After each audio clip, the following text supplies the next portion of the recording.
Nalaman na ba? Ito ang lugar ng taguan ng magnanakaw. Sa kanyang kamahalan, ito ay tiyak na totoo. Nandito ang Prinsesa Chang'e. Kawawa naman. Nagmamatapang na nakawin ang pinakamahalagang prinsesa ng Tang. Hindi ako titigil hanggang hindi ko napaparusahan ang mga ito. Napakaganda. Bakit ang init ng ulo mo? Kahit na hindi mo gusto si Chang Sunchong, hindi ka dapat tumakas. Sa loob ng 2 taon, kasama mo ang isang ligaw na lalaki. Ilang hirap na ang naranasan mo. Sumama ka sa akin sa nayon. Kung ang iyong kagandahan ay mawala ng kahit isang hibla ng buhok, gugunawin ko ang nayon na ito.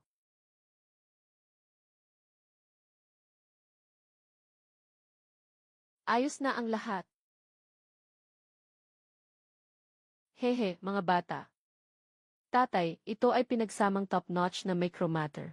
Na iwalo engine cradle, comfortable ba? Basta't maayos ang pagkakasetup. Autosway buong gabi. Hahaha, siguradong dekalidad ito. Hindi na sayang ang 2 taon kong pagsisikap. Natutunan ko na ang lahat ng mga sining ng armas. Ang asawa at mga anak ay nasa mainit na kama. Ang buhay sa pag-iisa ay talagang napakaganda.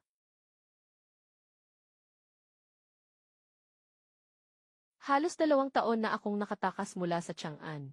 Noong panahong iyon, pilit akong pinapakasal ng aking ama kay Chang Sunchong. Kung hindi ko sana tinakasan ang kasal at nakatagpo ng aking asawa, hindi ko sana nalaman na may ganitong kahanga-hangang lalaki sa mundo. Masyado siyang matapang sa kanyang mga salita. Kakaibang pagkilos. Ngunit puno ng talino. 3 araw lamang. Ako'y nahulog na. Ako, si Lilay Z, ay talagang napakaswerte. Ngunit hindi ko pa siya masabi na ako'y prinsesa ng kasalukuyang dinastya. Asawa, tinanggalan ko ng maraming lotus pod, tikman mo. Ah, asa ng tamis mo kumpara sa lotus ng asawa? Bakit mas maganda ka ulit ngayon? Asawa, sa gitna ng araw. Nasa bakuran ka pa. Nakatitig ang mga bata. Anong ikinababahala mo, tingnan mo ang stroller. Ito ay ganap na otomatiko. Huwag na nating alalahanin. Mamaya, ipapakita ko sa'yo ang mas kahanga-hanga. Kakagawa ko lang ng ilang bagong kasuotan. Husband, hindi ka seryoso. Asawa ni Zhao. Anong sinasabi mong dog food? Dali, dali, asawa ni Zhao. Pumunta ka sa silid laro sa silangan ng nayon para magmahjong. Naghihintay na kami sa iyo, kulang pa ng isa. Mahal, pwede bang umalis na ako? CJ. Magdala ka ng maraming barya. Kung matalo ka, sa akin na ang mga iyon. Basta tandaan mong bumalik para sa hapunan. Okay. Salamat, mahal. Ha ha ha. Gaano kalungkot ang maging walang kapantay. Kahit ang mga barbaro ng tubo ay naimbento ko, na natatakot ng lumabas sa kanilang mga butas. Sa mga araw na ito, bukod sa paglikha ng tao, talagang napakaaliwalas ngunit medyo nakakaboring ah. Ipahayag ang aking utos. I lock down ang buong nayon. Gusto kong makita kung sino ang kumagat, na may pusong oso at tapang ng leopardo, na naglakas loob itago ang aking pinakamamahal. Sa ganitong sirang lugar at magdusa.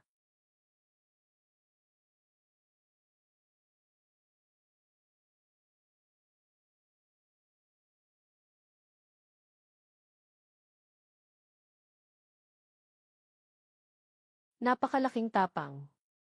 Isang simpleng magsasaka ang naglakas loob na dukutin ang aking anak na babae. Kung siya ay nakaranas ng kahit kaunting pagdurusa ngayon, tiyak na pagbabayarin ko siya ng masakit na halaga. Huwag magalit, Ginoo. Sundin natin ang plano na magkunwaring nag-imbestiga muna. Huwag mong ilantad ang iyong pagkakakilanlan. Huwag kang mag-alala, Ginoo. Kung ang batang iyon ay magpapahirap sa dalaga, ako.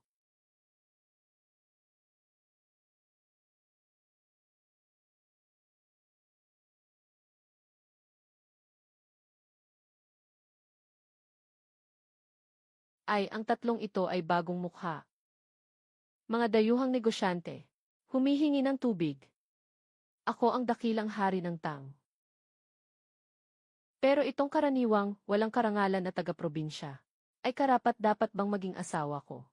Tama nga. Haha.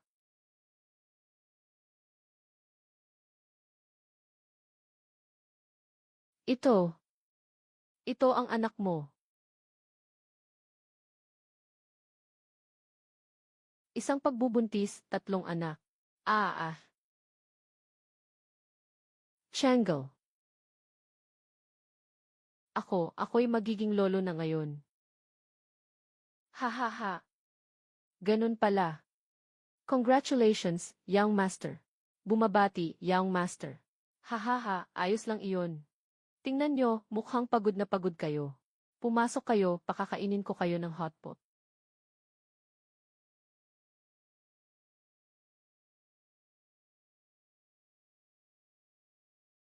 Sandali, kakalampas lang ng taglamig. Wala pang usbong ang mga damo sa lupa. Saan galing ang mga lunti-lunting gulay na ito? Ito ay salungat sa panahon. Saan mo ito nakuha? Tingnan nyo, parang hindi nyo pa ito nakita dati. Narinig mo na ba ang tungkol sa isang bagay na tinatawag na greenhouse? Napakadali lang, mayroon na nito. Sa buong taon, may mga sariwang gulay. Sa aming ngayon, lahat ng bahay ay kumakain nito araw-araw. Kung hindi maubos, diretsyo na sa mga baboy. Anong pinapakain sa mga baboy? Sayang naman. Ah.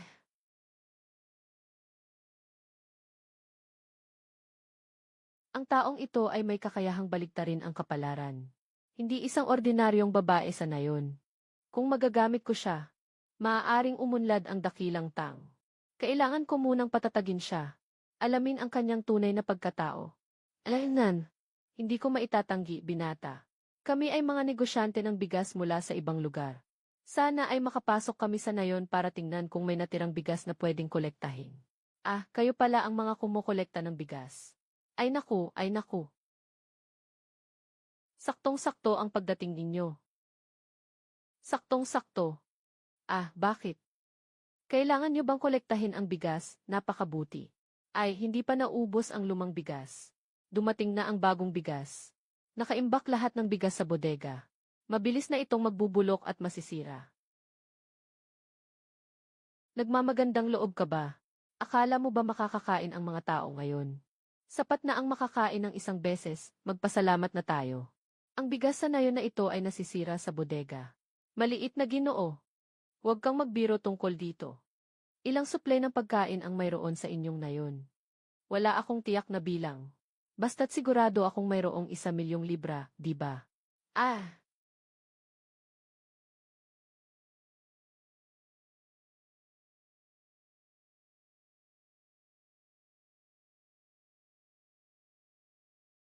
Ito ay karne ng baka.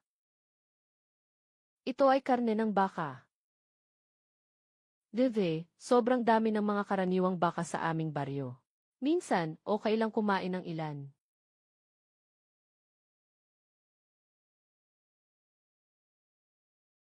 Sobra na. Alam mo bang ang pagpatay ng pribadong baka ay kasalanang kamatayan? Paano pa kaya sobra? Ninimok mo lang kami, ha? Nakalikha ako ng ilang bagong kasangkapan sa bukid. Hindi pa kalahating araw, nakakapasok na ako sa ilang hektarya ng taniman. Hindi ako naniniwala, imposible talaga. 2 webang taniman sa isang araw, kaya ko. Gusto nyo bang mapagod ang mga kabayo sa pagtatanim? Imposible talaga. Mag-hotpot muna tayo. Pagkatapos, dadalhin ko kayo sa bagong kagamitan sa bukid. Tama, hindi ba kayo nagtanong tungkol sa mga butil dati? Gaano karami ang gusto ninyong anihin? Ilan ang ibebenta natin? Nahihirapan ang mga tao sa pagkain. Kung totoo man ito, ang pagkasira ng isang digmaan ay makakatulong sa mga biktima sa buong mundo. Gumagawa ka ng napakaraming bagay. Hindi ka ba natatakot na madiskubre ng mga opisyal? Mataas ang bundok, malayo ang emperador. Kahit na si Lear ay natuklasan ito, hindi tayo matatakot.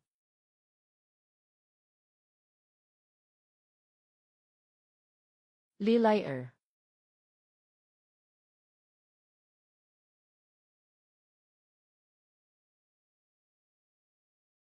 Kapatid, isang Lear lang ang sinasabi mo. Hindi ka ba natatakot na malaman ito ng kasalukuyang emperador? Naparusahan ka ng kamatayan sa malaking kawalang galang. Yethwe, siya ay may kontrol sa langit at lupa. Pero hindi naman niya ako kayang abutin dito sa bundok. Kahit na talagang dumating siya, bibigyan ko siya ng kaunting kabutihan. Siguradong hindi niya ako parurusahan. Kailangan pa niyang magpasalamat sa akin. Kailangan pa niyang magpasalamat sa akin. Ano ito? Bakit hindi ko ito nakita kailanman? Iyan ay patatas. Swerte ninyo. Kahit sa palasyo. Hindi pa ito natikman ng sinuman. Anong ani ng patatas dito? Sa pinakamabuti, mahigit 3,000 kilo. Hindi ka nagbibiro, di ba? Mahigit 3,000 kilo. Ay, kailan iyon? Ay, nakatakot naman iyon. Sabi ko na nga ba, paano mangyayari iyon? Kung kaunti, mga 1,000 kilo lang siguro. Gaano? Ang bagay na ito, kayang tiisin ang lamig at tagtuyot. Kung itinanim sa tigang na lupa ng aking dakilang tang, maari pa ring magkaroon ng ganitong ani. Kahit anong itanim, madali lang kumita. Ayos.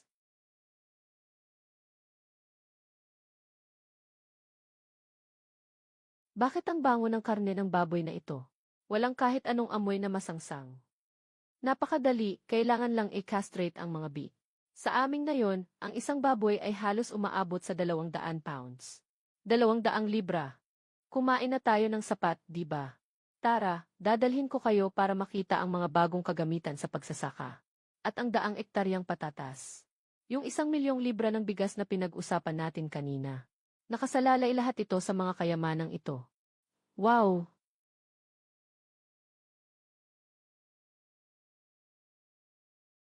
Ito na ang sinasabi mong mahiwagang bagay. Mga greenhouse. Ha ha ha.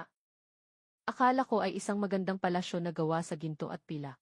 Ngayon, ilang pirasong puting tela lang pala ang nakatakip dito. Parang masyado kang nagmamalabis, Ginoo. Ano bang alam mo? Ikaw.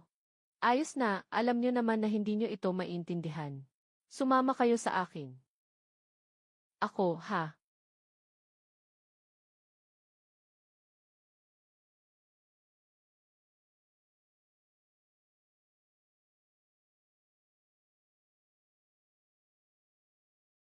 Talaga, si Lao Cheng ay parang naguguluhan na yata. Ah, ah, napakaganda, napakaganda. Talagang buhay na gulay. Sa wakas, may mga gulay na kami sa taglamig. Mga gulay sa taglamig. Mas mahal pa ito ng daan-daang beses kaysa karne. Paano mo ito nagawa, Ginoo? Kailangan bang takpan lang ito ng seda sa labas? Anyway, kung akala mo ay basta takpan lang ng tela, ay makakagawa ka ng ganitong greenhouse. Ngayon, ipapangalan ko sa iyo ang apelyido kong Li. Ako ay may apelyidong Li. Ang buong mundo ay sa pamilya Li ko. Ngunit ang batang ito ay talagang may pambihirang kakayahan, kaya't pinabayaan ko na. Ahem, ano ang ibig mong sabihin dito? Ang greenhouse na ito, kailangan itong makapagpasok ng liwanag. Ngunit kailangan ding mapanatili ang temperatura sa loob. Akala mo madali lang iyon. Nagawa ko ito pagkatapos ng 15 beses na eksperimento. Kung may plastic, madali na sana. Ah! Bilis, isulat mo na, Laofang. Walang dapat mawala kahit isang salita. Maaari bang ulitin mo iyon, Ginoo? Ano ba talaga ang plastic? Yes, ang antas ng kimika ngayon ay hindi pa nga umabot sa simula. Higit pa dyan, plastic pa. Sundan mo na, ang dami pang magagandang bagay dyan.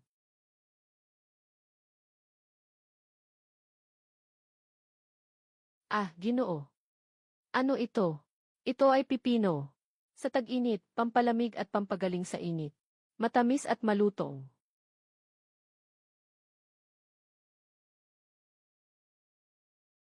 Malutong at ang pipino ay sobrang tamis. Na may katas. Ito ay isang bagong gulay na hindi ko pa natitikman kailanman. Magandang Ginoo. Binili ko na rin ang prutas na ito. Binili ko ang pipino. Ay naku, ang sarap ng lasa nito. Laoli, tingnan mo ito. Tawag dito ay maasim at matamis, maasim. Gamit ang ginisang itlog na may kamatis. Dagdag pa ang pansit. Tunay ngang maasim at matamis. Pinakamainam sa mundo. Dali, sundan mo na si Lao Cheng. Bakit ka nakatungo dyan? Huwag masira ang kayamanan ng binata. Oh.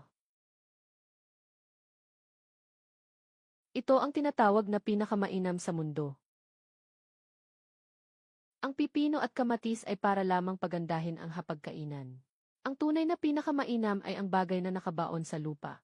Kapag nakuha mo ito, kahit nasa malamig na buwan ng lingdong, ang ani ng iyong mga butil sa tang ay tiyak na magiging mataas. Madaling makalagpas ng libu-libong libra. Pumasok sa bagong nayon ng taon ng Zenguan. Sa wakas, may mga bagay na makakapagbago sa tang. Naiintindihan ko na ang mga bagay na ito. Nakikita mo ba, Laoli? Ang bagay na ito ay tinatawag na sili. Kung makapasok ito sa kusina ng Chang'an, tiyak na kahit si Lier ay magiging adik dito. Mga prutas na parang ruby. Ako si Lao Cheng, unang tikim bilang paggalang. Ay, hindi mo dapat ito kainin ng direkta. May lason. Napoison ako, tulungan niyo ako. Talagang may nakamamatay na lason ang prutas na ito, Ginoong Zhao.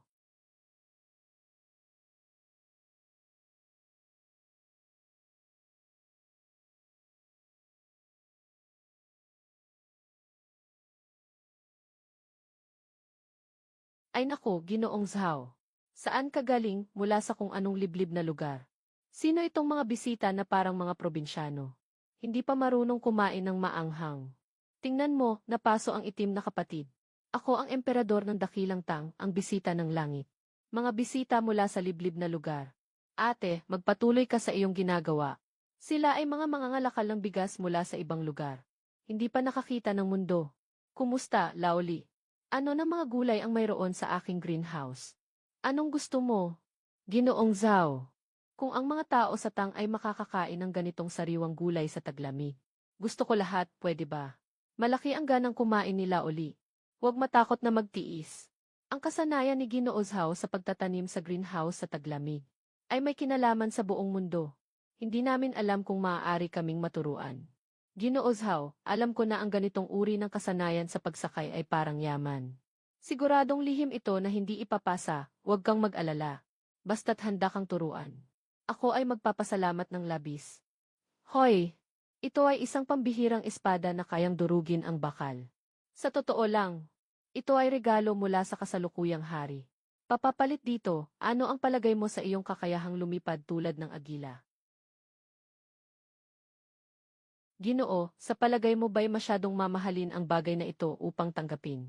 Hindi, ang totoo lang, sa tingin ko ay sobrang pangit nitong bagay na ito. Itong basura ay pinagkaloob ng hari, isang napakatibay na pilak na bakal. Sasabi mong basura ito. Kung hindi ka naniniwala, subukan mo. Nasa harap ang tindahan ni Tia Bakal. Sumama ka sa akin. Ngayon, papakita ko sa inyo, mga hangal, kung ano ang tunay na kalidad. Kunin mo na. Hindi ba sinabi ninyo na ang pinadakilang espada ay kaya nitong durugin ang bakal na parang putik? Sige, labanan mo gamit ang aking espada. Ay, matandang Cheng. Ikaw ang may regal na espada. Ako naman ang may sirang espada na ito. Hey!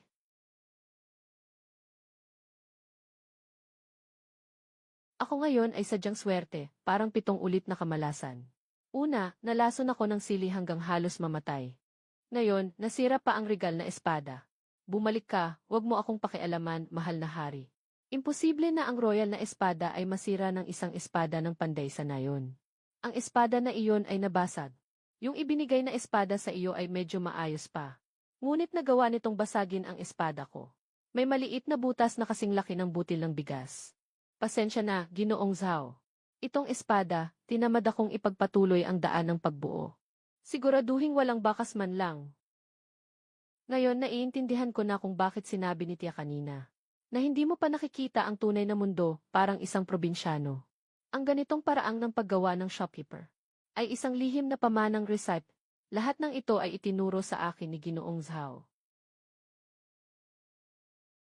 Ako si Laoli, walang paningin sa kabutihan. Pakituruan mo ako, Ginoo. Laoli, anong ginagawa mo? Huwag kang matutulad kay Lear. Palagi kang pinapapababa sa tao. Itinuturo ko kay Lawang ang pinahusay na paraan ng paghulma ng bakal. Sa pamamagitan ng pagkatunaw, pinagsasama nito ang iron at carbon. Ito ang tunay na dekalidad na bakal. Talagang isang henyo ang guro. Mayroon na tayong paraan. Ang hukbo ng tang ay tiyak na magwawagi sa sining ng paglipad. Basta't magsalita ka. Ibubuhos ko ang lahat ng aking yaman. Para sa iyo'y aking gagawin. Kung nais mo ang dalawang teknolohiyang ito na labag sa kalikasan. Mayroon lamang akong isang kondisyon. Kailangan kong makita ang inyong emperador na si Lear. Sabi ko, Laoli yung sinasabi mo na anong pagpasok sa gobyerno. Huwag mong sabihing isang maliit na posisyon lang. Kahit na ibigay sa akin ni Lear yung trono ngayon. Hindi ko pa rin kaya. Ikaw hindi mo man lang sinubukan na maging opisyal. Nagdaring ka pang tawagin ang pangalan ng emperador. Ginoong Zhao, mayroon kang mga kasanayan sa greenhouse at pagputol ng bakal. Kailangan mong pumasok sa gobyerno upang makapagbigay ng kabutihan sa mundo. At makakakuha ka rin ng kapangyarihan. Kilala ko lang ang mga kamag-anak ng emperador. Basta't ikaw ay pumayag. Maaari mong piliin ang kahit anong departamento ng gobyerno. Mali, sobrang mali. Kunin mo si Lear at ihambing mo sa akin. Sinasabi ko sa iyo. Bilang isang tao, wala siyang kasinggaling sa akin. Wala siyang maihahambing sa akin. Walang mas masarap ang kinakain ko. Walang mas masarap ang tulog ko. Walang mas masaya ang saya ko. Nasa langit na nga ako, pero pupunta pa akong magtrabaho para sa kanya. Ano bang klaseng opisyal ako? Ngunit nais kong maging emperador. Lahat ng magagandang bagay sa mundo ay dapat mapunta sa akin. Paano naman na kahit isang subo ng pagkain o isang baso ng alak ay hindi ko makuha? Sige na, wag na tayong magpaligoy-ligoy pa. Mahal na hari, talagang nadidismaya ka sa korte. Saan ba nanggaling ang halimaw na ito? Talagang kakaiba siya. May malaking talento ang batang ito. Tinatanggap ko ito, si Lao Cheng. Ngunit sinabi niyang wala nang iba pang kasinggaling sa kanya ang ating emperador. Ako, si Lao Cheng, ang unang hindi papayag. Ginoong Zhao, sandali lang. Ayon sa itinuro ninyo na paraan ng pagdaragdag, nailuto na ang bagong alak. Haha. Ang bango talaga. Laoli, sasabihin ko sa inyo. Itong alak ay talaga namang isang pambihirang matinding alak sa buong mundo. Maliban lang sa aming Kingshui Village. Kahit ang Diyos ng langit at lahat ng makapangyarihan ay hindi makakainom nito. Kahit si Lear hindi rin makakaya. Hindi ako naniniwala sa sinabi ni Ginoong Zhao. Ang mga pambihirang alak sa mundong ito. Natikman na ng emperador. Walang alak na hindi natikman si Ginoong Cheng. Bata, nagmamalaki ka na naman. Sa pagmamayabang ko, isang beses, 2 baso lang ang kaya ng alak ko. Higit sa 10 tasa. Kahit ang Diyos ay mahuhulog. Hahaha, napabagsak mo ako. Ako si Lao Cheng, hindi ako nalalasing sa kahit anong dami. Ano ang magagawa ng 10 tasa sa akin? Hindi ko kayang talunin yan. 10 tasa, hindi ako matutumba. Itong alak na ito, ibinibigay ko sa iyo. Baka matumba ako. Kung hindi ako matutumba, ibigay mo sa akin ang lihim ng paggawa ng alak. Ayos. Magbuhos ng alak. Sobrang lakas at tamang-tama ang alak na ito. Tingnan mo, binata. Hindi mo ako matutumba. Walang problema, may 6 pang mangkok. Ginoong Zhao, tama na sa pagkakataong ito. Si Lao Cheng ay talagang kilala sa kanyang kakayahang uminom ng maraming beses nang hindi nalalasing. Hahaha, ako ba ay talagang hindi nalalasing sa kahit 1,000 tasa? Si Lao Cheng.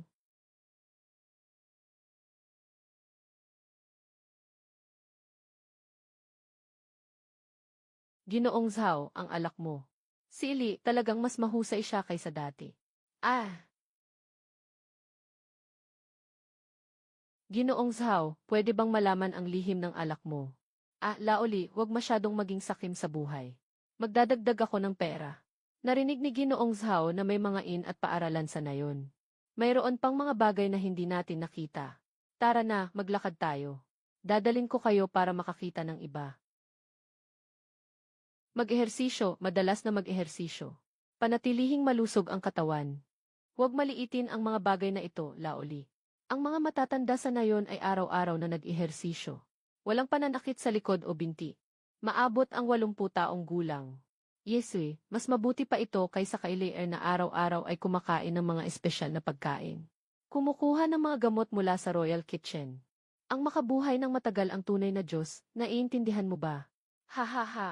Kung gamot, tiyak na makakapagpanatili ng kalusugan. Ginoong Zhao, tiyak na masasabi ko. Wala talagang silbi ang ganitong uri ng ehersisyo.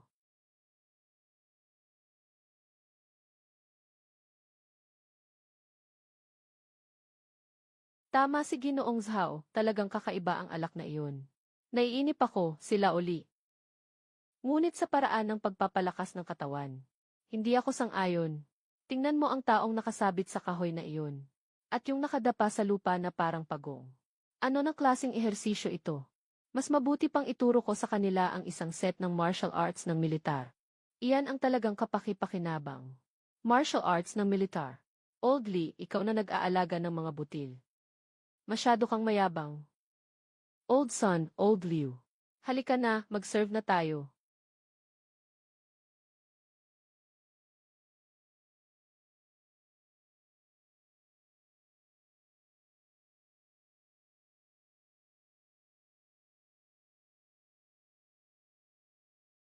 Ugh. Ah, Ginoo, baka hindi na lang tayo magkumpara pa. Sa Kingshui Village, puro masama ang nakikita. Bakit hindi na lang tayo magkumpara? Ako'y nakipaglaban sa Hilaga at Timog. Pero naapi pa rin ako ng dalawang lolo na sina Sun. Ginoo Zhao, maghula ako. Kung mananalo ako sa dalawang matandang ito, ipasa mo sa akin ang recipe ng iyong pambihirang alak. Kapag nakuha ko ang alak na iyon, hindi na mamamatay sa lamig ang mga kasama ko sa karavan sa taglamig. Sige, mananalo ako. Ibibigay ko sa iyo ang recipe ng alak.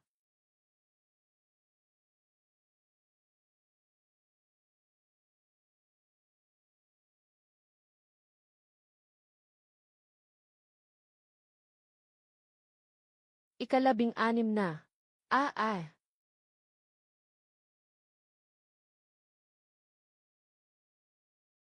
Ah, ah.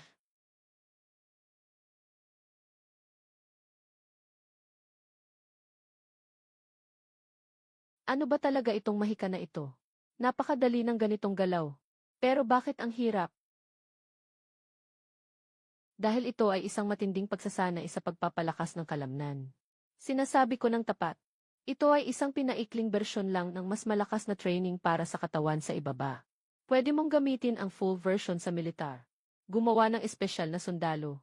Isang paa ang taas. Tunay na malakas ang kapangyarihan. Pwede mo ba akong turuan, sir? Sabi ko, Old Lee. Ikaw na nag-iimbak ng butil. Matuto ng training ng espesyal na sundalo. Hindi ka tuturuan. Umiiyak ang paaralan ng elementarya. Siguro ito ang pribadong paaralan sa Bukirin. Ginoong Zhao, sa ganitong mahirap na lugar. Saan ka makakahanap ng magandang guro? Ha ha ha.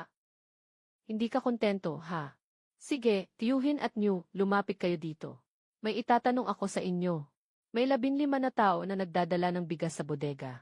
Kailangan ng bawat isa na magdala ng 18 sako ng bigas. Ilan lahat ang sako ng bigas sa bodega? 15, 3, 4 na 5, hahaha.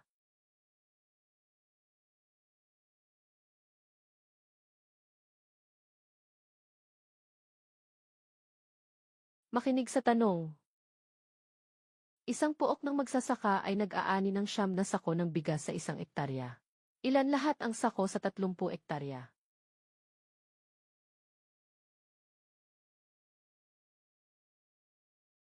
3,927. Dagdag pa dyan sa season. 270 na sako. Oy, matanda. Hindi ka ba nagsasabi na kaya mong turuan ang kasalukuyang prinsipe? Bakit kahit isang tanong lang ito? Hindi mo man lang mahabol ang bilis ng isang elementarya. Hindi ito pwedeng mangyari. Paano ako hindi magiging mas mahusay kaysa sa isang bata? Anong klaseng kakaibang serye ng mga numerong ito, bata? Pagkalkula gamit ang kolum. Hindi ba tinuruan kayo ng guro nyo? Laoli, ikaw na nagbebenta ng butil. Huwag ka nang sumali sa usapang matematika, haha. Kahit nakaraniwan mong binibilang ang mga butil, hindi mo naman kailangang ang ganitong kalalim na paraan. Tito, kabisaduhin mo na ang multiplication table na siyam na may siyam. Madali lang yan, makakalkula na. Ah! 7-7-3 panandang pandagdag 2. His! Kumusta, matanda, tanggap mo ba? Kung hindi, bibigyan kita ng ibang tanong. Ihagis ang isang itlog at isang piraso ng kahoy sa tubig. Bakit lumubog ang itlog? Pero ang kahoy ay lumutang. Ah, ito. Ano ba ito? Bakit ganito? Baka dahil mas mabigat ang itlog. Mali, itinuro na ng guro. Dahil mas mataas ang densidad ng itlog kaysa sa tubig. Kaya ito ay lumubog. Ang densidad ng kahoy ay mas mababa kaysa sa tubig. Kayang suportahan ng buoyancy na natatanggap niya. Kaya siya ay lumulutang. Ah, density at buoyancy.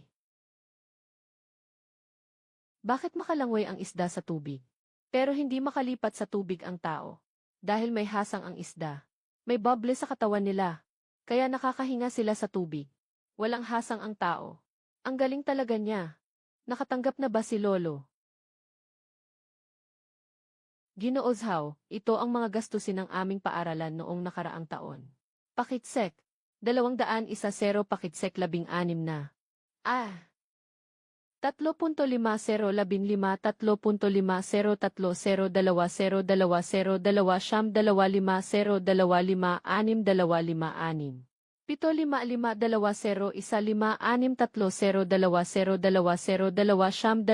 15620 Mga simbolo at paraan ng pagtatala sa aklat ni Ginoozhaw. Bakit hindi ko ito narinig kailanman? Ito ang aking imbensyong Arabong numero. Ay ginagamit ang 123 kapalit ng 123 zero. Kung ito ay 2 digit, magdagdag lang ng isang numero sa hulihan, ganito, 1,213. 57 at ganito rin ang bar graph, laoli 33. Sa susunod na gastos mo sa pagbili ng pagkain, gumawa ka ng chart, para madaling makita. Yung simpleng digital na paraan ng paglista. Kung maipakalat sa buong bansa, hindi na magiging problema ang pag-a-account. Talagang humanga ako. Walang problema sa talaan. Halika, dadalhin ko kayo sa loob ng paaralan para maglibot. Tingnan natin ang mga bata habang nag-aaral. Ang araw ay sumisikat sa insenso, naglalabas ng purong usok. Malayo, tinitingnan ang talon na bumabagsak sa ilog. Ang tubig ay bumabagsak ng 3,000 talampakan. Parang ang Milky Way ay nahuhulog mula kay Ginoong Zhao. Alam mo ba kung sino ang sumulat ng tula na ito? Walang iba kundi ako ang sumulat nito. Tanging ang ganitong henyo tulad ni Ginoo ang makakagawa ng ganitong walang katulad na tula. Dito ay nagsusulong tayo ng natural na siyensya. Sa susunod ay isasama rin ang pisika at kimika. Kapag naunawaan mo ang mga prinsipyong ito, sa huli makakagawa tayo ng rocket para dalhin ang tao sa langit. Sa langit, pwedeng makapunta ang tao. Kung kaya mong lumangoy sa dagat, syempre kaya mo ring lumipad sa langit. Yung mga tinuro ni Sir. Sa buong buhay ko, hindi ko pa narinig. Ngayon lang ako nagkaroon ng ganitong karunungan. Ang paaralan na ito ay ang galing. Bakit mo naisip magtayo ng paaralan? Dahil ang kabataan ay ang kinabukasan ng bansa. Kapag ang kabataan ay mayaman, ang bansa ay mayaman. Kapag ang kabataan ay malakas, ang bansa ay malakas. 100 taon na plano. Ang edukasyon ang batayan. Anumang dinastya na nagnanais ng pangmatagalang tagumpay, dapat bigyang diin ang edukasyon. Ang isang malakas na kabataan ay nagiging malakas na bansa. Ang sinasabi ng guro, napakalinaw at nakakaalarma. Ginoozhaw, napakagaling mo. Na naninirahan sa maliit na nayon ng King Shui. Talagang sayang ang iyong talento. Kung nais mong lumabas sa bahay, aalis ako para tulungan kang kumilos. Siguradong mapapabilang ka sa palasyo bilang opisyal. Hayaan mong hikayatin ko siyang maging opisyal. Hahaha, ayos lang. Maliban na lang kung si Lyre mismo ang dumating sa Dragon Chariot. Saka ko lang ito pag-iisipan. Gusto na ng Ginoo na direktang maging iyong estudyante. Talaga namang matapang ka na hayaan si kagalang-galang na dumalaw ng 3 beses. Hahaha, ayos. Ginoong Zhao, ikaw ang nagsabi nito. Dahil napag-usapan na ito. Subukan natin kayo. Alam niyo ba kung ano ang ibabaw ng ating tinitirahan? Gaano nga ba kalaki ang mundong ito? Madali lang ang tanong na ito. Siyempre, ang sagot ay nasa lupa. 0 puntos, tayo ay nakatira sa isang bola. Ito ay ang lupain na ito. O isang malaking bola. Hinding-hindi possible. Kung bola ang mundo, di ba't babagsak tayo? Kung ang lololi ay flat ang mundo, bakit hindi agad makita ang kabuuan? Halika, umupo tayo. Gagawa ako ng drawing para sa inyo. Ito ang 4 na dagat, 7 kontinente, at ang dakilang tang. Nandito lang tayo. Ganito lang kalaki. Sa tabi ay tufan. Noon ay Middle East at Africa. Sa Europa, mayroong silangang Roma na tumagal ng 1,000 taon. Sa malayo, may napakaraming hindi pa natutuklasang malalawak na kontinente. Ganito kalaki ang mundo. Kung sakaling darating ang isang araw, ang aking Tang-Iron Cavalry ay kayang lusubin ang buong mundo. Haha, Lolo Lee. Isa kang nagbebenta ng bigas. Ang paglupig sa buong mundo ay ipapasa ko. Kay Lier na iyan, hayaan mong magpakaulo. Sa isang salita ng guro, nalaman ko, Lolo Lee, kung ano ang ibig sabihin ng nakaupo sa ilalim ng balon at tanawin ang langit. Na ang mundo ay napakalaki at ganito pala kalawak. Ginoo Zhao, yung sinasabi mong bagong uri ng paaralan, ay tunay na kayang talunin ang kasalukuyang Guzijian. Walang duda, mas nauna pa ito sa ngayon. Maraming bersyon na nito. Kung ganito ang paraan ng pagtuturo, hindi ba't maaaring tuluyang sirain ang monopolyo ng mga angkan sa kaalaman at mapigilan ang labis na kapangyarihan ng mga mayayamang pamilya. Ang edukasyon ay talaga namang makakatulong na mapanatili ang pantay-pantay na lipunan. Di ba ito ay common sense?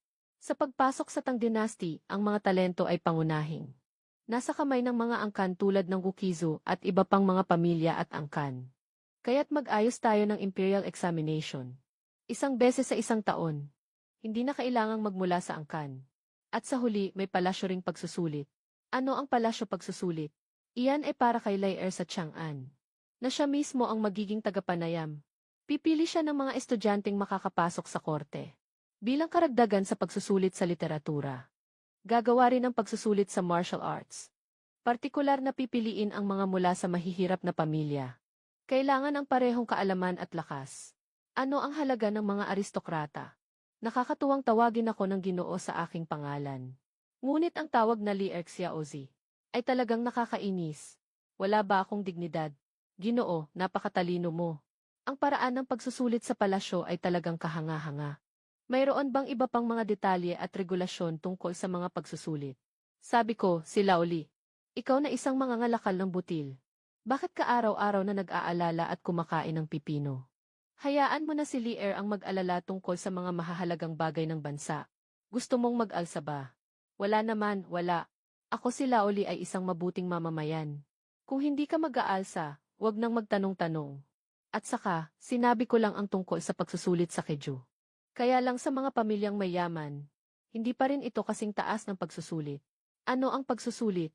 Ito ang pinakahuling bersyon ng pagsusulit sa mga opisyal. Sobrang mas mataas kaysa sa mga pagsusulit sa nakaraan. Kapag nagkaroon ng pagsusulit, lahat ng talento sa mundo ay papasok sa mga pamilyang mayaman.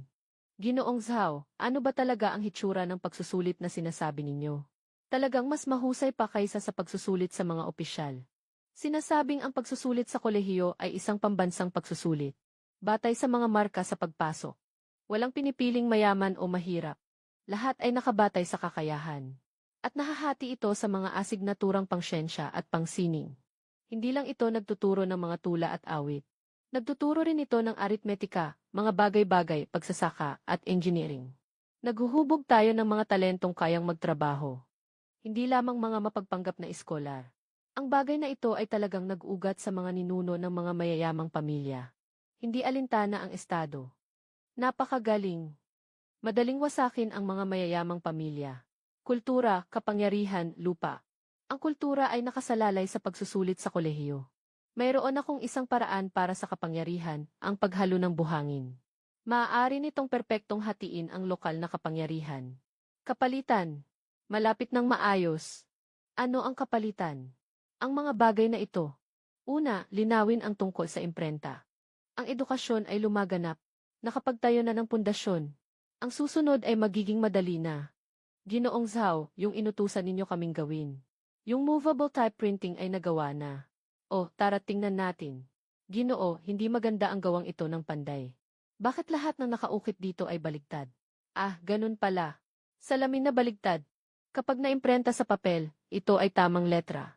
Katulad din ng paglalagay ng selyo. Ngunit ito ay mas masigla ng 100 beses kaysa sa pag-ukit. Talagang likha ng langit at lupa. Makinig ka, Laoli o Laoli. Hindi ka lang walang kaalaman. Mas mababa ka pa sa kaalaman ni Lao Fang. Ginoo, dati gumamit tayo ng woodblock printing para sa 3-character classic. Ang pag-ukit ng isang set ay tumatagal ng 3 buwan. Ngayon gamit ang movable type. Sa loob ng kalahating araw, maayos na ang pag-print. Sa isang araw, makakapag-print tayo ng daan-daang kopya. Talagang kahanga-hanga, sobrang kahanga-hanga. Saan pa tayo pupunta dito?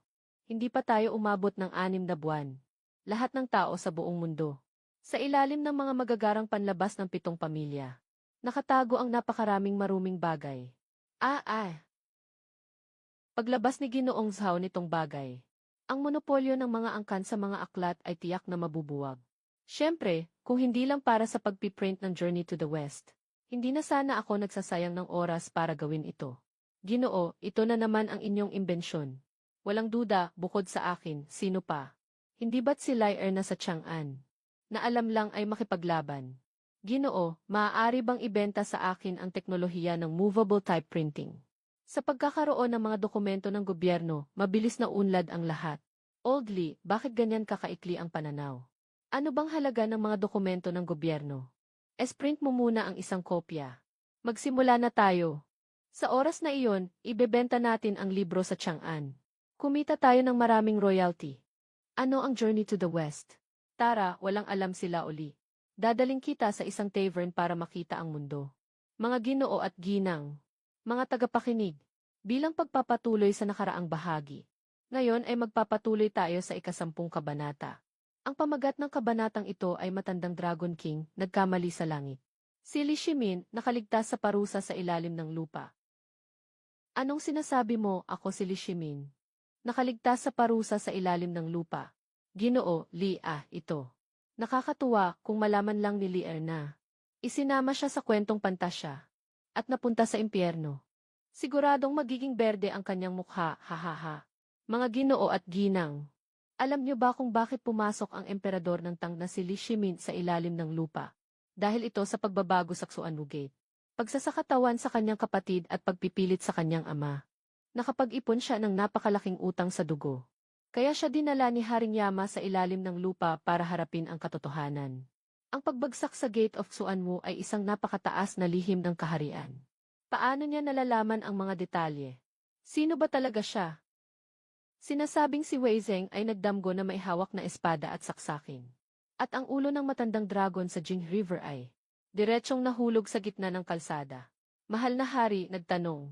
Si Wei Zheng ay yumuko at nagsabi, ako ay nagkaroon ng isang panaginip na pinatay ko ang matandang dragon sa walang hanggan. Ano, si Wei Zheng, yung tanga na palaging nag-aaway. Kaya niyang pumatay ng dragon sa panaginip. Mahal na Ginoo, kalma lang, kalma lang. Pagkatapos, pinili ng hari ng Tang ang mataas na monghe na si Tang Xuanzang. Magsimula sa daan patungong kanluran para sa mga sutra. Alamin kung ano ang mangyayari sa hinaharap.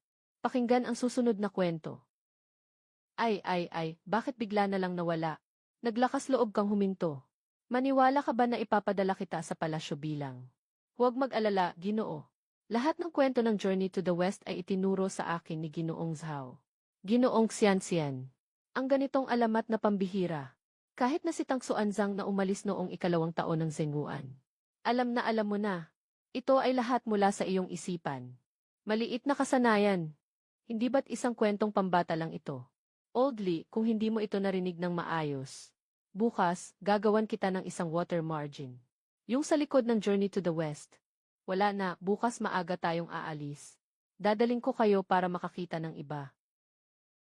Nako, ako, ang dakilang emperador ng Tang, nagkukubli. Gusto ko lang sanang makita ang nawawalang kayamanan ko. Ang anak kong si Princess Changle, kung mabuti ba ang kalagayan niya. Nakuha na ng kwento ng batang ito ang kanyang kaluluwa. Ang Ginoo ay bata pa ngunit matagumpay. Hindi ko alam kung paano niya nakilala ang iyong ginang. Sila uli, sa ibang bagay, hawak ko ito ng mahigpit. Basta't ako ang kumilos. Walang babae sa buong mundo na hindi ko kayang makuha. Kahit na prinsesa ng Tang. Ay naku. Nagsimula na ang kanyang pagnanais na pumatay. Ano nang nangyari sa prinsesa? Ang prinsesa ay babae rin. Kaya't madali lang iyon. Ilang babae ang balak mong pakasalan, Ginoo? 3,000 mahihinang tubig. Isang tasa lamang ang kukunin. Gusto ko lang ang aking si Duer. Swerte ka, bata ka pa. Bakit palaging parang matanda ang usapan? Alam mo ba, Laoli, kapag dumating ang araw na makakatawid ka, mauunawaan mo na. Ay. Halika, Laoli, dadalhin kita sa pinaka. Kapanapanabik na lugar sa aming nayon. Nasaan na ang misis ko? Ginoo Zhao, naubos na ng misis mo ang perang bulsa at umuwi na. Nandito na ang asawa. Itong magastos na babae. Sila uli, naglaro ng ilang laro ng Dao Di Zhu, sasabihin ko sa iyo. Dito, madali kang matatalo, wala nang natirang salawal. Ako sila uli, anong malalaking unos ang hindi ko pa naranasan? Lao Fang, maghanda ng mesa. 3 7 at 1 5. Tumakbo, kunin mo na ang pera. Mag-iwan muna, huwag mo nang bayaran ngayon. Pagkatapos niyan, hindi ako naniniwala na hindi kita matatalo, bata. Ingat ang AHV. Pirmahan at lagdaan. Haha, Ginoo. Isa na lang ang natitira sa akin, 2 ang hawak ko. Talaga. Hari ng mga Diyos. Diyos na sumabog. Sige lang. Sa pagkakataong ito, tiyak na mananalo ako. 34,567 sunod-sunod. Sila Oli at sila Wang. Ako ang may-ari ng lupa kasama ang bomba. Doble ang halaga, magsusulat ng utang. Sir, paglabas ng malaking hari na ito, panalo na ako. Ano bang iniisip mo? Hihi. Ay naku, sila Oli ay may utang na 1,000 tael ng ginto. Si Lao Fang ay 500 tael, sila Oli. Talaga namang ikaw ay isang swerte. Hehe, Lao Fang, tandaan mo yan. Natural na batas. Namatay ang matandang lingkod dahil dito, Ginoo. Ano ba naman yon? Nandito na ang iyong asawa. Pasensya na, naubos ko na ang perang ibinigay mo sa akin. Tingnan mo, ito ay 1,000 tael ng ginto na nakuha ng iyong asawa mula sa 2. Mga tanga. Wow, ang galing mo, asawa. Ikaw. Ay naku, lolo. Hindi ka ba muling hindi maganda ang pakiramdam? Haach, parang may sakit nga siguro. Laoli, kayo nyo ba pareho may sakit? Bakit nagbago ang boses nyo? Walang sakit, talagang walang sakit. Maglakad ka ng 2 hakbang, tingnan ko. Huwag mo nang gawing biro ang mga estranghero, mahal. Ang galing ng batang ito, nakuha ang aking mahal na anak na babae. Nanalo pa siya sa akin ng 1,000 leang na ginto. Bibilangin natin ang utang na iyan ng dahan-dahan. Itong 2 mayayamang taga-Tiang'an. Araw-araw, nandito sila sa bahay ko, kumakain at umiinom. Hindi pa nila alam na ang asawa ko ay mula sa dakilang tang. Isang prinsesang tumakas sa kasal, siguro. Huwag na kayong mag-abala pang ihatid. Lola Li, Lola Bahay. Hindi kami mag-iiwan ng bisita sa bahay mamayang gabi, umalis na kayo agad. Bakit naman? Ginoo Zhao, dito namin pinag-uusapan ang susi sa pagtalo sa mga may angkan. Bakit? Anong dahilan? Kayo, 2 matandang walang magawa, hindi nyo alam. Alam mo ba kung ano ang tinatawag na mundo ng mag-asawa? Hindi ba kayo aalis dito at patuloy na makikinig sa likod ng pader? Ang batang ito, kung hindi lang dahil sa mga kamanghamanghang bagay na ginawa niya ngayon. Gusto ko sanang paluin ng 1 beses ang murang manugang na ito. Huwag kang magsalita ng ganyan, mahal. Narinig mo ba, ayaw ng asawa ko na nandito pa kayo. Tayo na. Ginoong Zhao, babalik kami para bumisita. Sige na, doer. Ngayon tayo na lang 2. Hindi ko akalain na hindi lang siya maayos ang buhay, kundi nakahanap pa siya ng ganitong kahanga-hangang manugang. Kagalang-galang, mga patatas sa greenhouse, movable type printing. Ang talino nitong batang ito. Para ng isang sagradong kasangkapan sa pamamahala ng bansa.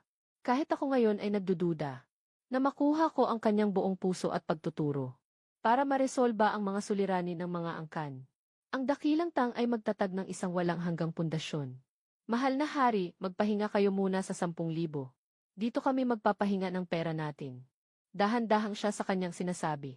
Haha, ang galing. Ipapahintulot sa prinsipe na pansamantalang mamuno. Hindi makapagpasya. Padalhan agad ng mabilis na kabayo ang King Shui Village.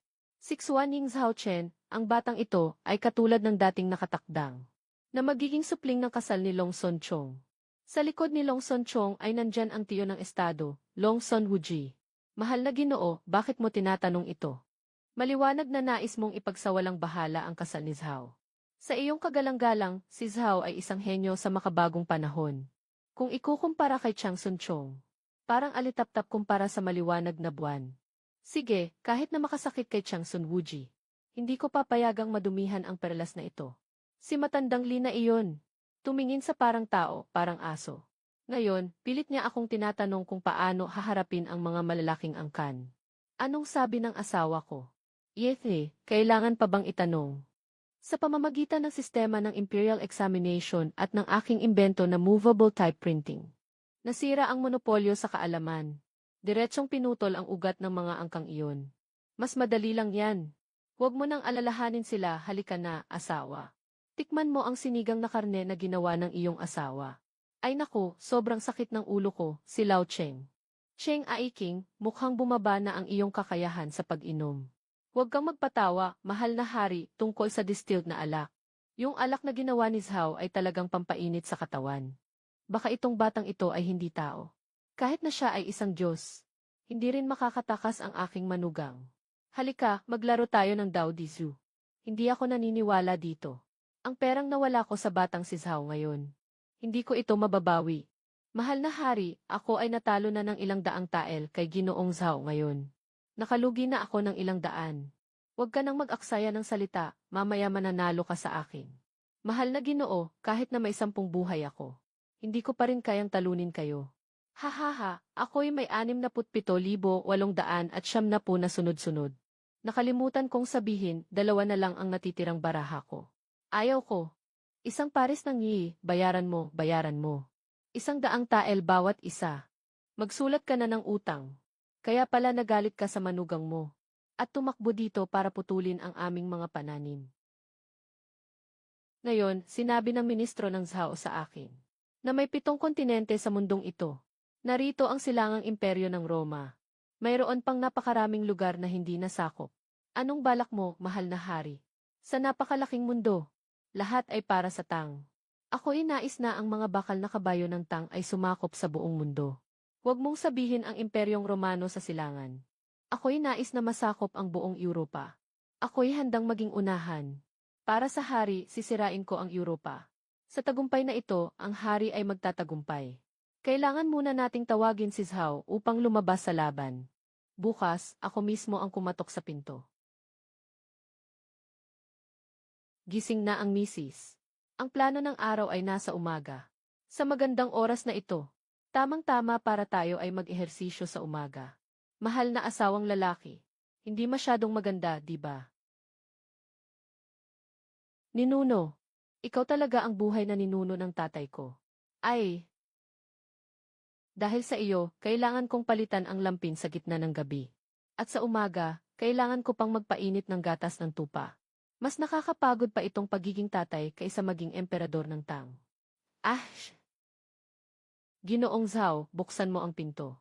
Ginoong Li, nagdala ako ng magandang alak at masarap na pagkain para sa iyo. Bakit naman nandito ulit ang 2 lolo na to? Wala na bang katapusan ito? Huwag na kayong umiyak, huwag na kayong umiyak. Dumating na ang bote ng gatas. Kayong 3, mga munting anghel. Ah, sa wakas, tahimik na. Sa umagang ito. Oldly, may sakit ka ba? Maaga pa lang, nakaharang na sa harap ng bahay namin. Hindi pa nakapagbihis ang misis ko. Iyan ang aking prinsesa. Bakit parang may mali sa lahat? Parang ang repolyo ay pinagsasaluhan ng baboy na ito. Sobrang yabang naman ng batang ito, mahal na hari. Kung nasa kampo kami, talagang papaluin ko siya ng ilang beses. Bakit pa tayo pinapahintay dito? Mahal na hari, tingnan ninyo. Ang asong ito ay katulad ng batang iyon. Pareho silang tamad. Walang disiplina. Mukhang hindi rin masyadong maganda ang kinakain ng asong ito. Sobrang payat.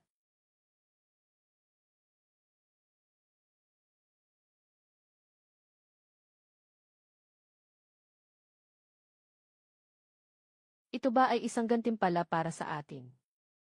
Nakakatawa ba si Lao Cheng? Sabi ni His Majesty, hindi nakakatawa.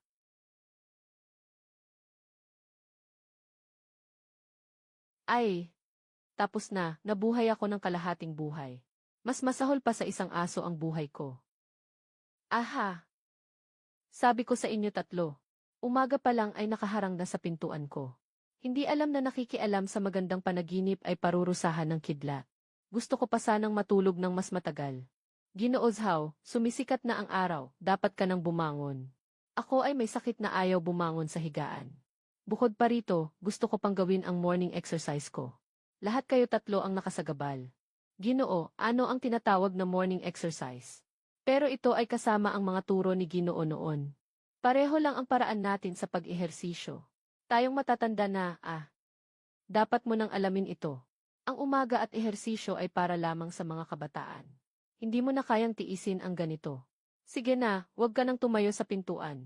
Kumain na ba kayo ng agahan? Kumain na. Wala akong oras makipaglaro sa'yo. Maglaro ka na mag-isa. Sige, pumasok na kayo at umupo. Ako muna kakain ng almusal. At mag-toothbrush din. Ginoo, ano naman yan, bagong bagay. Mukhang kakaiba talaga. Toothbrush yan, hindi kayo nagsi-toothbrush usually. May mga tira ng pagkain na naiwan sa pagitan ng mga ngipin. Maaaring magdulot ito ng pagkabulok ng ngipin at pananakit. Kapag sumakit na, hindi ka na makakakain. Hindi nakapagtataka na kahapon, nahirapan akong matulog dahil sa sakit ng aking hita. Ganun pala. Kaya pala ito ang dahilan kung bakit kailangan magsipilyo. Kailangan ko ring subukan ito mamaya. Bakit ka lumalapit ng ganyan, Old Black? Nangunguna ka pa sa akin sa pagsunod.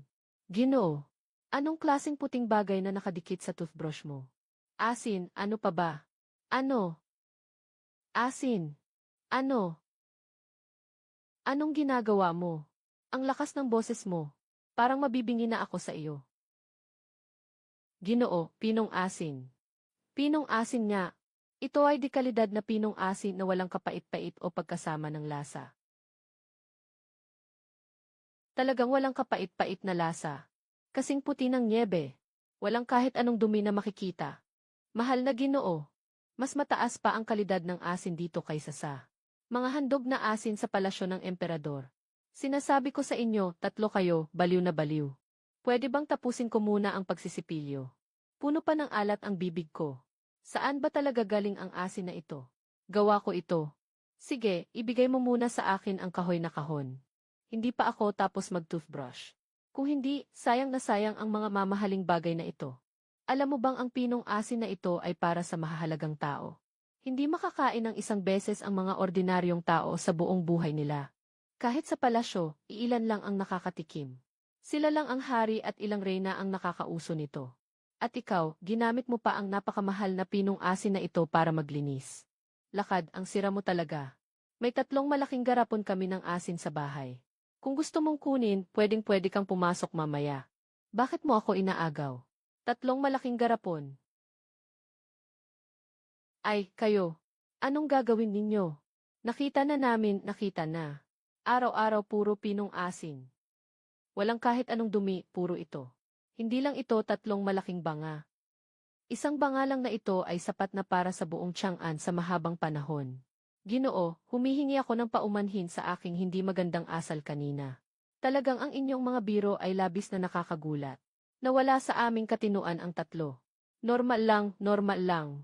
Hindi ninyo pa naranasan ang ganitong mga bagay. Naiintindihan ko. Ako ay Duke ng Lu. Ang katabi ko ay emperador. At ito ay punong ministro. Maaari ko bang itanong, Ginoo? Paano ninyo ginawa ang ganitong pambihirang asin? Talaga namang kahanga-hanga. Ginoo, paano naging ganito kaputi ang asin na ito? Walang kahit anong mapait o maanghang na lasa. Ginoo, naglakbay ka sa buong mundo sa loob ng maraming taon. Nakita mo na ang pinakamagandang asin mula sa palasyo. Hindi ito umabot sa 1/100,000 ng asin mo. Ginoo, kung ang ganitong pino na asin ay pumasok sa merkado, huwag nang pag-usapan ang mga karaniwang tao. Kahit ang mga royal family ay nagtutulakan pa. Laoli, hindi ka naman isang negosyante ng butil. Bakit nagsasawa ka na sa negosyo ng pagkain? At nagsimula ka namang mangarap tungkol sa asin ko. Ako ito, Ginoo, kahit na ang aming amo ay pangunahing nagbebenta ng butil. Pero malawak ang negosyo niya. Kaya nga, kung may koneksyon, ayos lang. Mas malawak ang daan ko sa negosyo kaysa sa iba.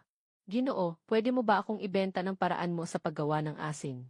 Pwede mong itakda ang presyo, walang problema. Hindi ako makikipag-ayos. Pwede kong ituro sa iyo ang paraan ng paggawa ng asin.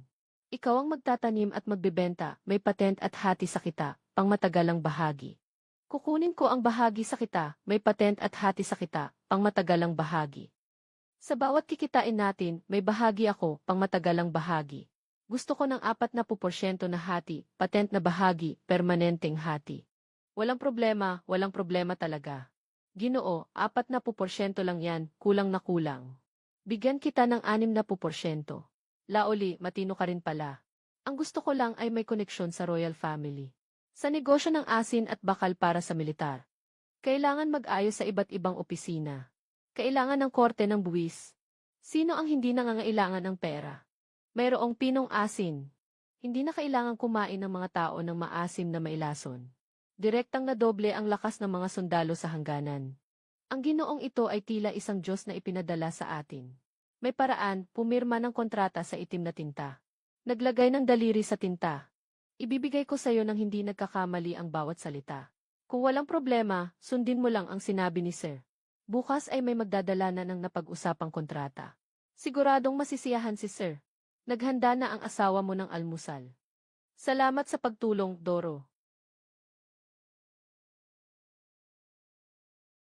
Sabi mo kumain ka na sa syudad kanina. Bakit nandito ka na parang si Dahon na kasama namin? Kapag naamoy mo na, hindi ka na makagalaw. Ginoo, ano itong noodles? Bakit ang bango? Hindi mo pa ito natikman, di ba? At saka, ang noodles ko ay hand-pulled noodles. Hindi ito katulad ng matigas na noodle soup na kinakain mo. Dagdagan pa ng aking espesyal na tomato at itlog sauce. May kaunting asin at espesyal na pampalasa. Ang bango ay likas. Ginoo, maaari ba akong matikman ng isang subo lang? Sige, lumapit ka pa ng kaunti. Naduduraan mo na ako sa mangkok ko. Dora, pumunta ka at kumuha ng 3 mangkok para sa kanila. Sige, nagluto na ako ng marami kanina. Aalis na ako para dalhin ito. Alaynan. Ang sarap. Sabi ko, Old Black. Huwag ka lang tumingin sa akin kumakain. Hindi ba't nakain na kayo? Nainom na nga. Pero habang nakikita kong kumakain si Ginoo ng noodles, natutukso na naman ako.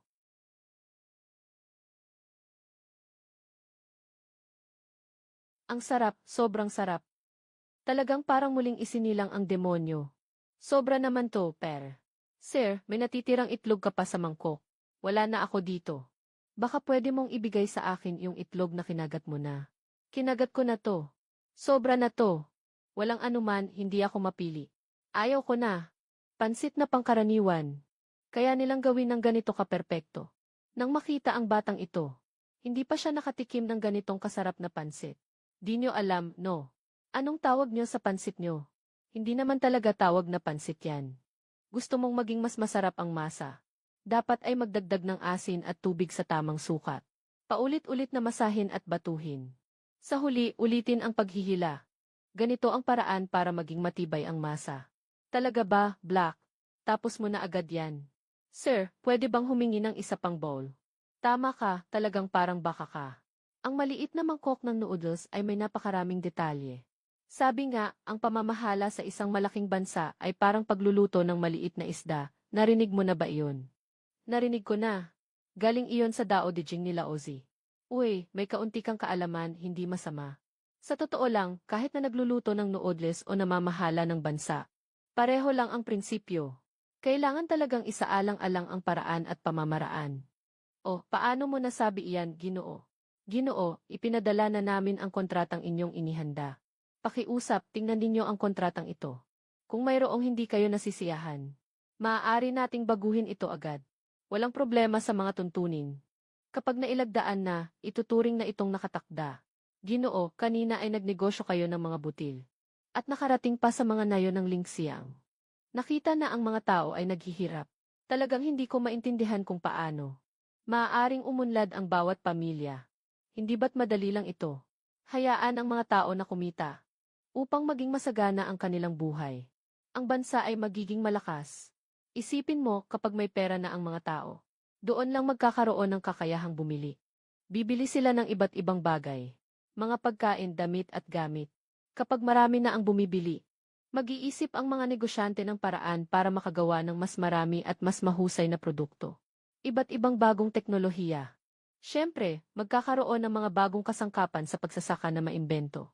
Hindi ba't tataas ang produktibidad ng buong lipunan? Ang sinasabi ng Ginoo ay talagang nakabibingi at nakapagbibigay ng liwanag. Sa ating dinastyang Tang, palagi tayong nagbibigay diin sa agrikultura at pinipigilan ang kalakalan. Ngunit hindi kailanman naisip na ang sirkulasyon ay may ganitong malaking halaga. Ang Ginoong ito ay tila isang guro na ipinadala ng langit. Sa ilang mga salita, naipaliwanag na niya ang batayan ng pamamahala ng bansa. Napakadali lang ng dahilan. Pero kayo lang ang naliligaw sa sarili nyo. Sige, tanungin ko pa kayo. Gusto nyo bang pasiglahin ang ekonomiya ng mga tao? Para lahat ay makapagsimula. Unang hakbang, bawasan ang buwis. Hikayatin ang pagtatanim. At ang pagmiminaba ay isang opsyon. Maghukay ng mas maraming ginto, pilak, tanso at bakal. Lahat ay mali, hahaha, tandaan mo, kung gusto mong yumaman, magtayo ka muna ng daan. Magtayo ng daan. Magtayo ng daan. Isipin mo kung maayos ang daan. Mas madali ang transportasyon. Ang mga gulay na itinanim ko sa bakuran, ang mga manok na inaalagaan ko, at ang asin na ginawa, ay mabibenta sa loob ng isang araw, ayos na iyon. Natural lang akong makakakita ng pera. Hindi lang ako. Ang mga tao sa nayon ay nagtatanim ng mga butil at gulay. At nag-aalaga ng mga hayop. Mabilis na maipapadala ang mga ito sa lungsod para ibenta. Hindi na kailangang mag-alala sa mahabang daan at masira sa daan. Bawat pamilya ay makakakita ng mas maraming kita. Hindi ba't yayaman na tayo? Sabihin mo tungkol sa korte. Ayos na ang daan. Mas mabilis ba ang pagdating ng utos ng korte? At mas tumpak sa tainga ng mga tao? Dati, ang mensahe ng emperador ay umaabot lamang sa mga pamahalaan ng lalawigan at malalaking lungsod. Ngayon, dahil maayos na ang daan sa mga nayon, direkta na itong maririnig ng bawat tao. Ang mga opisyal sa gitna ay nag-utos na baluktutin ang kalooban. Walang pagkakataon para sa panlilinlang. Tama ang sinabi ng Ginoo. Humahanga ako sa inyo. Sa mga nakaraang taon, ang mga opisyal sa iba't ibang lugar ay may dalawang mukha. Naging maayos ang daan. Ang problemang ito ay madaling nalutas. May mas mahalaga pang bagay. May takdang panahon ang mga utos ng palasyo. Halimbawa, naglabas ang emperador ng isang sagradong utos na magpapalakas sa spring planting. Pero pagkatapos ng 2 o 3 buwan sa daan, nakarating sa baryo noong Mayo o Hunyo na. Tapos na ang pagtatanim ng mga palay. Anong silbi pa nitong utos na ito? Sige na, Old Black. Tingnan mo naman ang hina mong makamit. Sopas lang. Tungkol sa pagdila sa mangkok na parang naglalabas ng mga bituin. Talagang nakakahiya. Ha. Pupunta ba si Ginoong Zhao sa bukirin ngayon?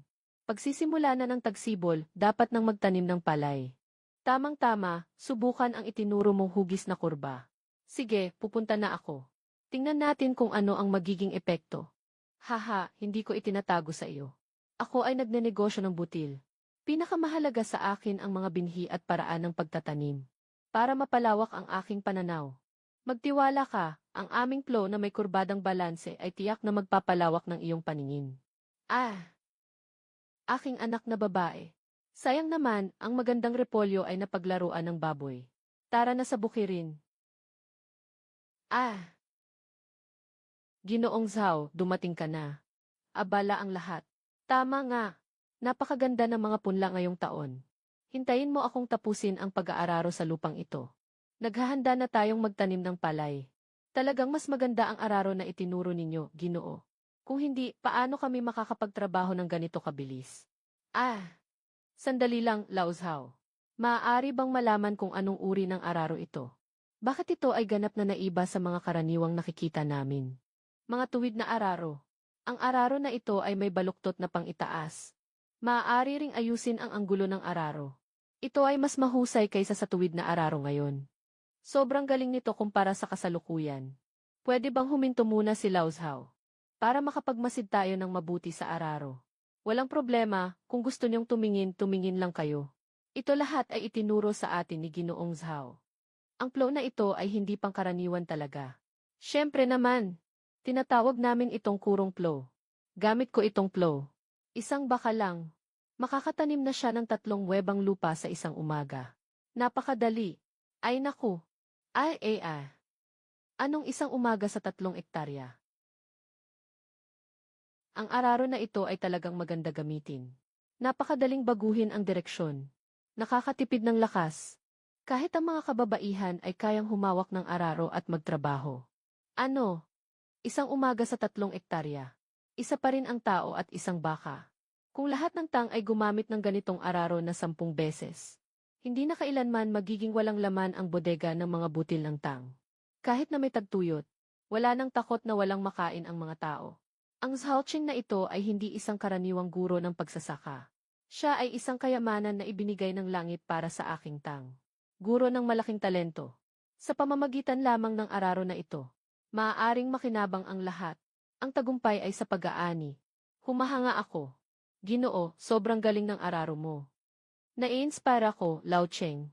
Ginoong Zhao, ang mga kaibigan mo ay mas nagulat. Kaysa noong una naming nakita ang araro. Oldly, hindi ka ba nagnenegosyo ng mga butil? Hindi ka ba magugulat sa makabagbag damdaming araro na ito? Ginoo, ang galing mo talaga. Ako si Li, hindi ko agad na-recognize ang galing mo. Hindi lang basta nakapagpapalinaw ng isipan ang araro na ito. Parang binabago nito ang aking pananaw. Kung magagamit ito ng buong bayan, tunay ngang isang biyaya para sa Tang Dynasty. Kukunin ko ang araro na ito. Walang silbi ang pagmamakaawa ninyo. Sapat ang pera. Kailangan naming dalhin ang araro na ito ngayon. Hindi problema ang presyo. Magbibigay ako ng 20 beses ng halaga sa merkado. Nais ko lamang ang kumpletong teknik ng araro. Hindi ka talaga makakatulong sa akin. Ang peras na ito ay nakabahagi ayon sa bawat pamilya sa nayon. Kung gusto mong pumunta sa gitna ng nayon para kunin ang plano, sige lang. Bawat tahanan ay mailibre.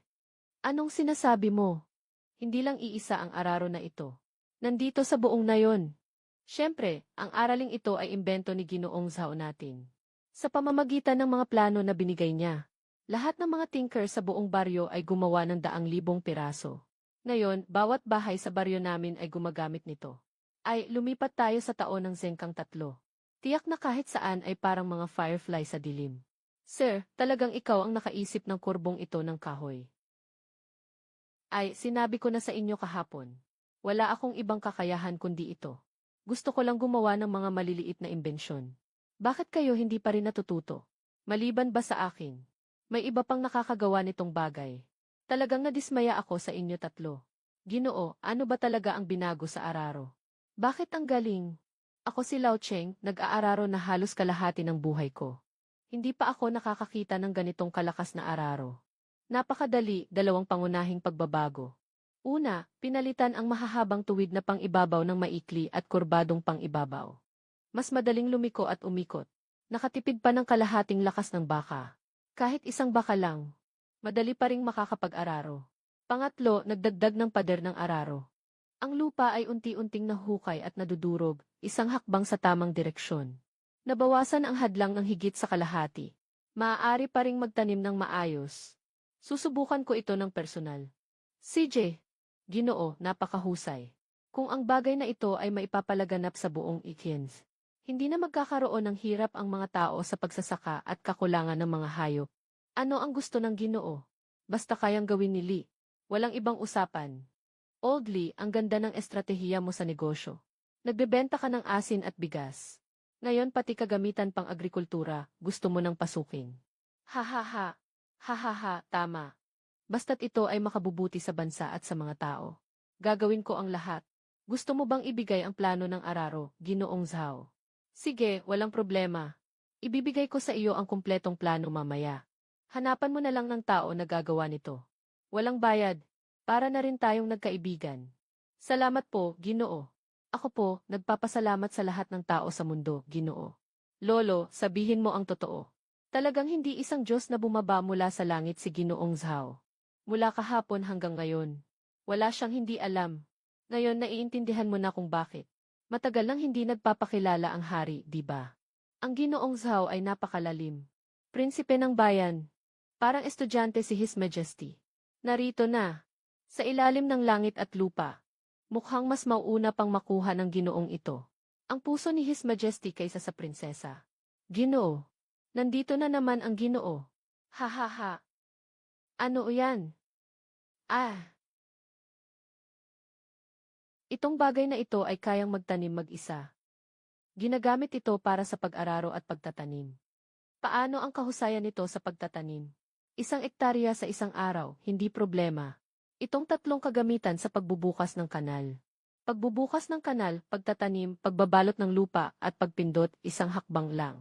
Hindi na kailangang yumuko para magtanim. Hindi na kailangang sundan ang pagbabalot ng lupa. Nakakatipid ng oras at lakas. Pwede mo pang kontrolin ang pagitan ng pagtatanim. Doble ang bilang ng mga tanim na umaangat. Paano, Kuya Lee, subukan mo ba? Lao Cheng, ikaw na. CJ. Talagang sobrang maginhawa. Mas mahusay itong bagay na ito kaysa sa manual na pagtatanim ng 100 beses. Noong mga nakaraang taon, kailangan ng buong pamilya para magtanim. Ngayon, isang tao at isang baka lang ang kailangan para matapos ang lahat. Isang puok ng magsasaka. Sa 2 hakbang ng pagtatanim, makakatipid ng mahigit 10 araw ng oras sa pagsasaka. Ang sobra mong oras pwedeng magtanim pa ng kalahating hektaryang lupa. Sa buong bansa, kada taon, pwedeng makapag-ani ng 1 milyong hektarya. Makakakuha pa ng 10 milyong toneladang bigas. Hindi ito mga kasangkapan sa pagsasaka. Ito ay kapalaran ng Tang Dynasty. Ang perpektong kombinasyon ng kurbadong araro at karwaheng pang-akyat. Para bang ginawa sa langit ang pagtutugma nito. Sa 2 bagay na ito, tiyak na tataas ng husto ang ani ng Tang. Ay, nadagdagan na naman tayo ng 2. Hindi naman ganoon kalaki ang plow at karwahe. Bakit kayo nagulat? Balang araw, gagawin ko ang tren. Hindi makakataka si Lolo Lee sa takot. Sobrang-sobra na ang gulat niya. Ang sasakyan na ito. Wag na, alam ko ang gusto mo, ang lumang patakaran. Tulad ng purong asin. Ibibigay ko sa iyo ang plano. Ikaw na ang bahala sa pagpapalaganap nito. Kikita ka, ibigay mo sa akin ang 3%. Sige, wag na lang 3%. Kahit 5%, okay lang sa akin. Kung magagamit ng lahat ng tao sa buong mundo. Ang ganitong araro at karwahe. Mas madali na ang buhay mo. Bakit hindi ka bumababa sa bukirin para mag-araro? Ako ang nag-imbento ng mga bagay na ito. At mula noon, dumoble ang ani. Ito ay isang win-win na sitwasyon. Bakit ko pa kailangang sayangin ang oras sa bagay na iyon? Iyan ay natural. Walang ganitong mga plano at teknolohiya. Ang mga butil na itinatanim nila tuwing taon. Saan ba kailangan talagang bumaba sa bukirin? Oldly, hindi nakakapagtaka na ikaw ang nagiging pinuno ng pamilya. Talaga namang may alam ka. Dito, akala mo ang galing mo na. Ito ay medyo mahirap pa. Talagang simple lang. Pagdating ng panahon, ikaw lang mag-isa ang magmamaneho ng traktora. Diretso ka lang, mahuhulog ka. Matatapos mo nang araruhin ang bukirin. Ganoon din sa pag-ani. Magmamaneho ka lang ng harvester. Kayang-kaya mong anihin ang 12 ektarya. Maaari ko bang itanong, Ginoo? Ano ang traktora? Ano ang anihan? Magkano bibilhin ko? Bibilhin ko lahat. Wala kang mabibili kahit gusto mo. Hindi mo pa naabot ang teknolohiya, alam mo ba? Ano naman ang teknolohiya na iyon? Kahit sabihin ko, hindi mo rin maintindihan. Sa ngayon, imposibleng magawa ito. Para magawa talaga iyon. Una, kailangang maging masagana ang buhay ng buong bansa. Magpatayo ng mga siyentipikong laboratorio. Isulong ang buong larangan ng internal combustion engine. Sa panahong iyon, saka palang magiging malapit na. Maaasahan niyo po. Putang ina, meron akong text tree dito. Walang materyales eh. Sistema lang ang nagbigay ng mga binhi. Kailangan pang kunin ang goma sa Southeast Asia. Ginoo, saan po tayo pupunta pagkatapos nito? Tingnan natin ang mga tanim ko. Pati trigo. Patatas at patatas pa rin. Magandang araw po, Ginoo. CJ.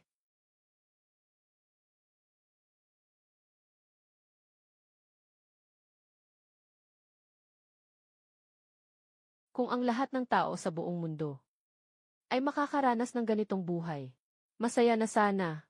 Sigurado akong makakaranas din sila ng ganitong buhay. Pero ito pa lang ang simula. Nandoon ang tunay na magagandang bagay. Ginoo. Ang lupa sa bundok na ito ay mahirap. Hindi rin kasing liwanag ng bundok sa ibaba. Kaya hindi maganda ang ani ng mga pananim dito. Bakit ka pa nag-uma ng ganito karaming lupa? Kaya karamihan sa mga tanim dito ay patatas. Ang patatas ay ang tinutukoy mong ani na ilang libong piraso bawat ektarya, na pwedeng magbigay ng pagkain sa lahat ng tao sa mundo at hindi na magugutom. Kung hindi, ano pa?